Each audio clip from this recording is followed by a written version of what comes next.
இப்போ வளர்ந்து வர்ற ஒரு இயக்குனர், நடிகர், சிறந்த நடிகர், அவரோட பேச்சுக்கு வந்து உங்களை போல நானும் வந்து ரொம்ப ஆர்வமாக காத்திருக்கேன். கொஞ்ச நேரம் அமைதியாக இருங்க. மிகச்சிறப்பான ஒரு பேச்சை வந்து நீங்கள் வந்து கேட்கலாம். சரியா? ஐயா ஏற்கனவே உனக்கும் எனக்கும் என் உயிர் உள்ளவரை இருக்கும் என்று என் தமிழுக்கு முதல் வணக்கத்தை சொல்லி உங்களுக்கெல்லாம் சந்தோஷமான செய்தி சொல்ல போறேன். ஏன்னா ரொம்ப பேச போறதில்லை, அதான் சந்தோஷமான செய்தி. ஏன்னா கடைசியில பேசக்கூடிய இருக்கிற கஷ்டமே என்னன்னா, இப்போ பேச நினைக்கிறது எல்லாரும் பேசி முடிச்சுருவாங்க, கேட்டு நீங்களும் ரொம்ப டயர்டாயிருவீங்க. அதெல்லாம் ஒரு பையன் அப்போ வந்து பயங்கரமா மறைச்சிக்கிட்டே இருக்கான். இப்போ என்னதான் பேசுறதுன்னு தெரியல, கவிஞர் வேற சொல்றான். பின்னாடி வந்து அஜித் மாதிரி இருக்காங்க, என்ன பேச போறான்னு தெரியல அப்படின்னு. அதனால தம்பி அவரே கூடாது, ரொம்ப நேரம் பேச போறதில்ல, ரொம்ப சாந்தமா சொல்லுவாங்க. என்னன்னா இந்த அரசு பள்ளியில நான் கலந்துக்கிற முதல் நிகழ்ச்சி, அது திருத்தணியில முருகன் பக்கத்துல தமிழ் கடவுள் பக்கத்துல ஒரு தமிழ் சார்ந்த வடிவில் இருக்கக்கூடிய இடத்துல இந்த நிகழ்ச்சியில நான் பேச அழைச்சதை நான் கொஞ்சம் பாக்கியமா நினைக்கிறேன். அதுக்கு எல்லாத்துக்கும் இருக்க ஆசிரியர்கள், தமிழ் சிறகு அழைக்கிற உடன்பிரபா சகோதரர் கிருஷ்ணமணி ஐயா, ஆசிரியர்கள், மாணவர்கள் உங்கள் அனைவருக்கும் நன்றி என்பது சின்ன வார்த்தை என்றாலும் நன்றி என்பதை நீங்கள் பெரிய வார்த்தையாக எடுத்துக்கொள்ள வேண்டும் என்று மிக்க உங்க எல்லாத்துக்கும் நன்றியை தெரிவிச்சுக்கிறேன். அதாவது நீங்க ரொம்ப ஆகஸ்ட் 15 வந்து ரொம்ப ஒரு முக்கியமான ஜூலை 15 ரொம்ப முக்கியமான நாள். கல்வி கடவுள் காமராஜர் பிறந்த நாள். அதாவது காமராஜர் அழகா ஒரு வார்த்தை சொல்லியிருக்காரு, எந்த சொத்தும் இல்லாதவருக்கு கல்வி ஒரு பெரிய சொத்தாகும், கல்வி என்ற சொத்தை இறங்குகிறதா வறுமை தானே ஒழித்து போகும் என்பது காமராஜர் ஐயாவுடைய வாக்கு. ஆக கல்வி யார் ஒருத்தர் கல்வியை ரொம்ப ஸ்ட்ராங்கா பிடிச்சுக்கிட்டாங்களோ அவங்களுக்கு வந்து வறுமை என்பது துளி கூட இருக்காது என்பது காமராஜரோட வாக்கு. நான் இந்த இடத்துல வச்சு சொல்றேன், நான் வணங்குற ஐயா வைகுண்டர் மீது ஆணையா சொல்றேன், இந்த பள்ளிக்கூடத்துல இருக்க எல்லாத்துக்குமே இதுக்கு மேல வாழ்க்கையில வறுமை என்பது சுத்தமா இருக்கே இருக்காது. ஏன்னா உங்களுடைய உற்சாகமும் உங்களுடைய அந்த ஆர்வமும் அவ்வளவு பெரிதாக இருக்கு. மனசார சொல்றேன். ஏன்னா சில பிள்ளைங்க பாடுறாங்க, பேசுறாங்க, அந்த பாட்டுலாம் எந்த ஆசிரியர் எழுதி கொடுத்தாங்கன்னு தெரியல, இந்த பசங்களை எழுதுறாங்கன்னு தெரியல, ரொம்ப சிறப்பா இருந்துச்சு. அந்த டியூனுக்கு பாட்டு ரொம்ப கஷ்டம். இப்போ மியூசிக் டைரக்டர் என்ன பண்ணுவாரு, ஒரு பாட்டு பாடுறாங்க, ஆதியில செய்தி சொல்லி பாட்டை வந்து காமராஜருக்காக மாத்தி பாருங்க. யாரும் பாடினாலும் பாட்டை 3 பேர் பாட்டுங்க இல்லையா? இசையமைப்பாளர் தேவாசர் என்ன பண்ணாரு, அந்த பாட்டுக்கு அப்படி இசைதான் கொடுப்பாங்க. அதுக்குதான் ஆடியில செய்தி சொல்லி அப்படி பாட்டு எழுதணும். நான் பாடலாசிரியர்ங்கிறதால எனக்கு தெரியும், பாடல் எழுதுறது பெரிய கஷ்டம், இசைக்கு பாட்டு எழுதுறது ரொம்ப கஷ்டம், சந்தத்துக்கு எழுதுறது ரொம்ப கஷ்டம், சொந்தத்துக்கு ஈஸியா எழுதிடலாம். ஆனா அந்த பாட்டை நீங்க திருப்பி காமராஜருக்காக ரீரைட் பண்ணீங்கல்ல, எல்லாருமே பாடலாசிரியர்கள் தான். பேசுற குழந்தைங்க எல்லாம் பார்த்தேன், இங்க பேசுறதுல எவ்வளவு உற்சாகம் இருக்கோ அதே உற்சாகம் கேட்கிற உங்ககிட்டே இருக்கு. அதை ஐயா வைக்கிற சொல்வார், வாசிக்க கேட்டு மகிழ்ந்திருந்த அற்போருக்கு பூசித்திருந்த பூரணங்கள் கிட்டப்படா அப்படின்ட்டு. அதனால இங்க வாசித்தவங்க பேசுறவங்க மட்டும் பெரிய ஆள் கிடையாது, நீங்க எல்லாம் உட்காந்து கேட்டீங்க இல்லையா, நீங்க எல்லாருமே ரொம்ப பெரிய ஆள் தான். அதனால உங்களுக்கு நீங்களே படிக்க எதிர்க்கு பேசுறது வந்து அவரை ஈஸி கிடையாது. அவையாருடைய வார்த்தை ஒன்று உண்டு, வார்த்தை ஆர்த்தசபை 101 1001 கவிஞர் வார்த்தை 16,001 சொல்லியிருக்காங்க. அர்த்தம் என்னன்னா, கற்றறிந்த மக்கள் இந்த மாதிரி ஆசிரியர்கள் உட்காரக்கூடிய இடத்துல நம்மளும் உட்கார்ந்துக்கிற பாக்கியம் 100 பேர்ல ஒருத்தர் கிடைக்கும். 1000 பேர்ல ஒருத்தர் தான் கவிஞரா இருப்பாங்க. ஆனா ஒரு பேச்சாளராக இருந்தா 16,000 பேர்ல ஒருத்தரால் தான் இருக்க முடியும். இங்க பேசுற அத்தனை குழந்தைகளும் 16,000 பேர் ஒரு சிறந்த குழந்தைகள் என்பது எல்லாரும்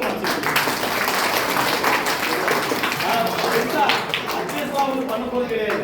சும்மா சின்னதா ஒரே ஒரு விஷயத்தை மட்டும் சொல்றேன், தம்பிங்கவா பாத்துட்டு பாருங்க. இவர் மாதிரி இன்னொரு பையன் வாங்க, இவர் மாதிரி யாரு கொஞ்சம் பெரிய பையன் யாரு வரா?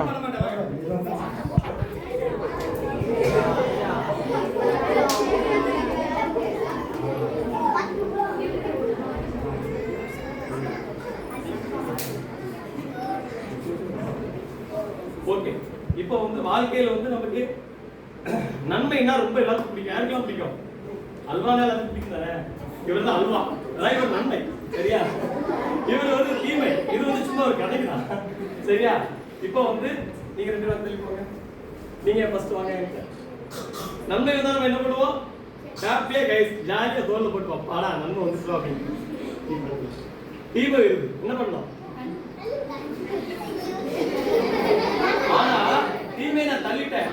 நன்மை தூரமா போயிட்டு இப்ப என்ன பண்ண பக்கத்துல தீபம் மட்டும் தான் இருக்கு. ஒரு ஐடியா சொல்றேன், நீங்க போ வா. இப்ப நன்மை பக்கத்துல கரெக்டா தோல்ல கை போட்டு தம்பி வா. தீமை பக்கத்துல அதையும் தோல்ல கை போட்டுக்கிறேன். இப்ப ஆக்சுவலா என்ன நடக்குன்னா தீமை இருக்குதா, ஆனா பக்கத்துல நன்மை இருக்கு. நான் என்ன சொல்ல வரேன்னா உங்களுக்கு ஆபத்தோ ஒரு கஷ்டமோ நெருங்கி வரும்போது நீங்க அது பின்னாடியே போனீங்கன்னா உங்ககிட்ட இருக்க நன்மை தூரமா போயிடும். அதனால என்ன பண்ணணும், வந்தாலும் பரவாயில்ல ஏத்துக்கிட்டீங்கன்னா உங்களுக்கு அது பேலன்ஸ் ஆயிடும். அதனால எது வந்தாலும் ஏத்துக்கிறது உங்க வாழ்க்கைக்கு ரொம்ப சந்தோஷமான ஒரு வயசு.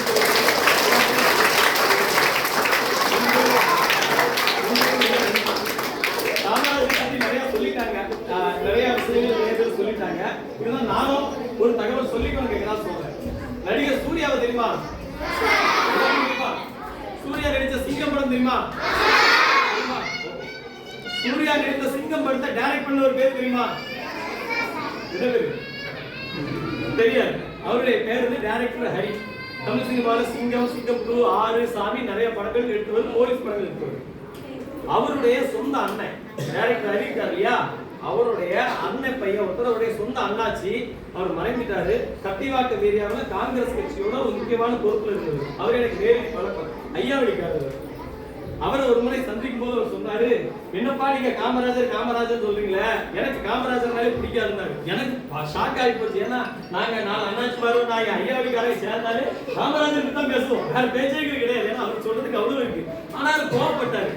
ஏன் அந்த கோவப்பட்டாரு, காமராஜர் பத்தி சொன்ன இவருக்கு கோவப்பட்டாரு யோசிச்சுட்டே இருந்தேன். மறுபடியும் கேட்டேன், ஐயா என்னதான் இருந்தாலும் எனக்குலாம் காமராஜர் தான் வருவாங்க. ஏன்னா நாங்க வந்து காமராஜர் படின்னு சொன்னதுனாலதான் நான் பெரிய அளவுல கல்வி படிக்கல, ஆனா வாழ்க்கையை நிறைய படிச்சிருக்கேன், காமராஜர் நிறைய படிச்சிருக்கேன். அதனாலதான் நீங்க நல்ல இடத்துல இருக்கிறேன், நல்ல சொல் சாப்பிடுறேன். சோ இப்படி காமராஜர் நம்ம உயிரா நினைச்சிட்டு காமராஜர் இப்படி குறை சொல்றாரு அப்படின்னு சொல்லிட்டு எனக்கு ஒரே கவலை. அப்ப அவர் ஒரு காரணம் சொன்னாரு, கத்திவாக்கம் ஏரியாவுல ஒரு பொதுக்கூட்டம், அந்த பொதுக்கூட்டத்துக்கு ஏற்பாடு யாரு, இந்த ராமதாஸ் ஐயா. அங்க காமராஜர் வாராதுனால இவர் என்ன பண்றாரு, உங்களை மாதிரி ஃப்ரெண்ட்ஸ் பசங்க எல்லாத்தையும் கூப்பிட்டு, சொந்த சொந்தக்காரங்க எல்லாத்தையும் கூப்பிட்டு, எப்பா காமராஜர் வராரு, நான் தான் கூட்டம் போடுறேன், இன்னைக்கு எல்லாரும் முன்னாடி சால்வை போட்டு பாராட்டுவாரு, நீங்க எல்லாரும் கை தட்டும் சொல்லி பெரிய கூட்டத்தை கூட்டிட்டாரு. பிள்ளைக்கு எல்லாம் கட்டி மேலெல்லாம் போட்டு மைக்கெல்லாம் வச்சு சும்மா சமையா வச்சுட்டாரு. காமராஜர் வந்தாரு. இந்த கூட்டத்துக்கு ஏற்பாடு பண்ண அவன் எவன் அப்படின்னா உடனே ராமதாஸையா பயந்து போய், ஐயா ஐயா உனக்கு அறிவு இருக்கா, நான் ஒருத்தே வந்திருக்கேன், நான் பேசுறதுக்கு ஒரு மைக்கு போதும், ஒரு லைட் போதும், இவ்வளவு செலவு தேவையா, இந்த செலவுக்கு 4 பிள்ளைகள் பாட புத்தகம் பரிசோதனை டைம் கொடுத்துருக்காங்க மனப்பெயர் அப்படின்னு சொல்றாங்க. அவருக்கு ஒரே கவலையாகி போச்சாங்க, என்னடா இது அப்படின்னு. அதாவது எந்த அளவுக்கு மக்கள் நேசிக்கக்கூடிய ஒரு தலைவன் பாருங்க. இன்னைக்கு வந்து நம்ம பொதுவாக அரசியல்வாதிகள் கிளைம் பண்ணலாம், நடக்கிற இடம் சொல்றோம். இன்னைக்கு வந்து ஒரு தெருவுக்கு வந்தா எனக்கு இவ்வளவு ஃபிளக்ஸ் வைக்கணும், இவ்வளவு லைட் இருக்கணும், இவ்வளவு தோரணம் இருக்கக்கூடிய நிலைமையில நான் பேசுவதற்கு ஒரு மைக்கும் ஒரு லைட்டும் போதும், எனக்காக விளம்பர செலவுகளை கல்வியற்ற ஏழை பிள்ளைகளுக்கு என்ற ஒரே தலைவன் கல்விகள் காமராஜர்.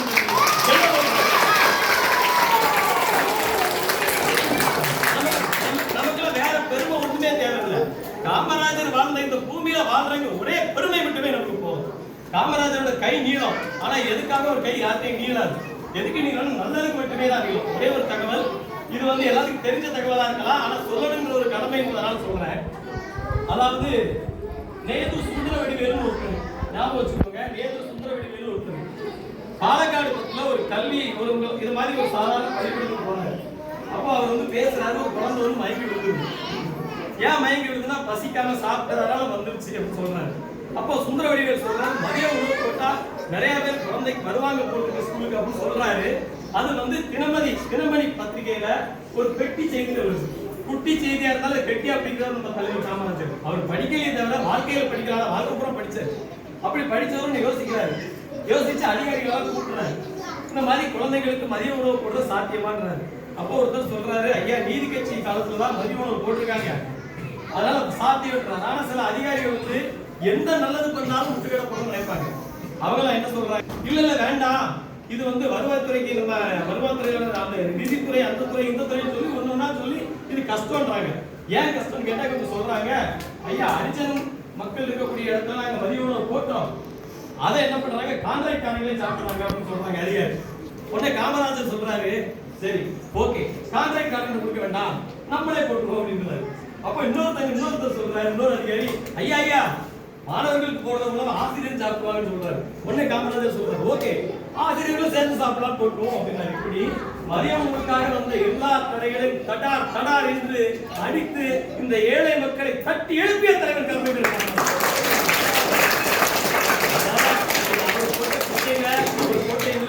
ஒரு வாழ்ந்துகிட்டு இருக்கோம் அப்படிங்கிறதே ஒரு பெருமையான விஷயம். எனக்கு இந்த வேலையில இருக்க ரொம்ப பெருமை என்னன்னா, என்னுடைய சொந்த ஊர் வந்து தென்காசி மாவட்டம் சூழாங்குளம் ஒரு கிராமம்.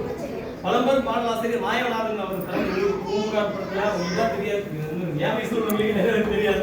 அப்பேற்பட்ட படங்களுக்கு பாடல் ஒரு பாடலாசிரியர் சொந்தக்காரர்கள். அந்த ஊர்ல அரசு பள்ளியில் படித்த ஒரு மாணவன் என் தம்பி இன்று காவல்துறை அதிகாரியா இருக்கிறார்.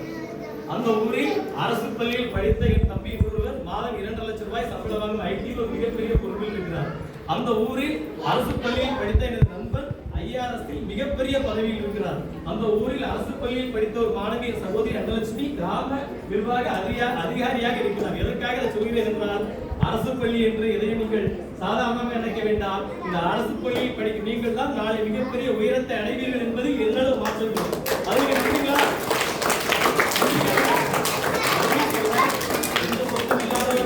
கல்வி ஒரு பெரிய சொத்து. கல்வி என்ற சொத்தை அடைந்துவிட்டால் வறுமை நானே விலகிவிடும் என்பது நம்ம அப்பன் ஐயா காமராஜர் சொன்னது. அதை கெட்டியா பிடிச்சுக்கிடுங்க. எல்லாத்தையும் படிங்க, நல்லதை மட்டும் எடுங்க. பாட புத்தகங்களை தாண்டி வாசிப்பு பழக்கத்தை அதிகப்படுத்தணுங்கிறது என்னுடைய வேண்டுகோள். நான் வந்து கல்வி வந்து பெரிய அளவில் படிக்கல, ஆனா தினமும் 70 பக்கம் ஏதாவது புத்தகம் 70 பக்கம் படிக்கல, அது தூக்கம் வராது. இப்ப கூட கார்ல பாத்தீங்கன்னா 4 புத்தகம் கொண்டு வந்திருக்கேன். மனைவி காலையிலே கேட்டாங்க, ஏன் ஃபங்க்ஷனுக்கு போற இடத்துக்கு எதுக்கு 4 புக் எடுத்து போறீங்க அப்படின்ட்டு. எங்கேயாவது ஒரு கேப் இருந்தா 4 பக்கம் படிக்கலாம் அப்படின்ட்டு. அதனால வாய்ப்பு கிடைக்கும் போதெல்லாம் படிங்க, நூலகத்தை தேடி படிங்க, பாட புத்தகங்கள் தாண்டி படிங்க. படிக்கும் போது உங்களுடைய அறிவை கண்டு இந்த உலகத்தில் பொறாமைப்படாத ஒரே ஆளுமையான ஆசிரியர்கள் தான். அந்த ஆசிரியர்கள் உங்களை அறிவை அடுத்த கட்டத்துக்கு எடுத்து போவாங்க.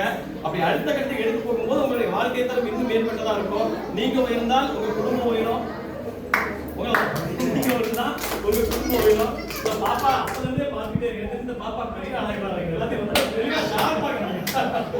அதனால உங்களை எல்லாம் தட்டி கொடுப்பதற்கு இந்த சிறைகள் அமைப்பு நம்ம அண்ணன் செயலாளர் அண்ணன் இருக்காரு, கிருஷ்ணமணி அண்ணன் இருக்காரு.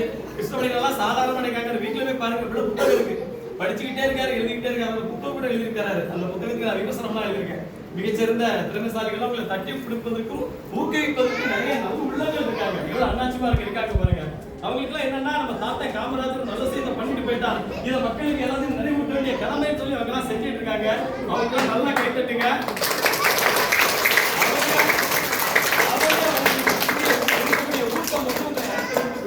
நீங்களும் பின்னாடி வந்து இந்த ஸ்கூல்ல நான் பழைய மாணவர்கள் கேட்கும் சந்தோஷமா இருந்துச்சு. அது மாதிரி நீங்களும் இந்த பள்ளிக்கூடத்துக்கு நிறைய செய்யணும். அதனால ஊக்குவிப்போம். நீங்களே எல்லாரையும் பாராட்டுங்க. கவிஞர் வாரி சொல்வாரு, ஊக்குவிச்சா போதும், ஊக்குவிக்கிறாங்க சொல்லுவாரு. ஊக்கமே ஆக்கம், ஆக்கமே வழி எழுச்சி. வாய்ப்புக்கு நன்றி பாராட்டி விடைபெறுகிறேன். நன்றி.